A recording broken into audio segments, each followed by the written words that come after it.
Hey, what's going on guys, it's Brendan here from Aussie Moto Vlogs. Today's video we'll be going over the gearbox on motorbikes.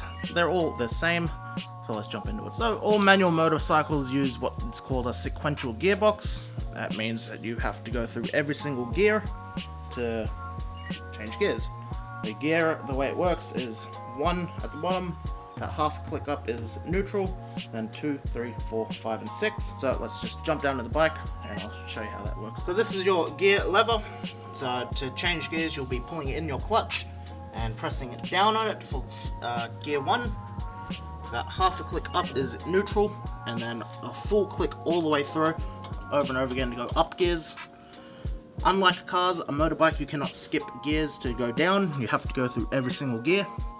So from 5 to 4 to 3, you can't go 4 to 2 or anything like that, like you can with a car. It's the only difference with a motorbike. So I hope that bare bones explanation helped you. Just a quick recap, just remember that motorbikes are using sequential gearboxes, meaning you have to go through every single gear, so 1, 2, 3, 4, 5, 6. And you cannot skip gears. For example, on a downshift you can't go from 4th gear to 2nd gear, you have to go 4, 3, 2, 1. So yeah, I hope you enjoyed.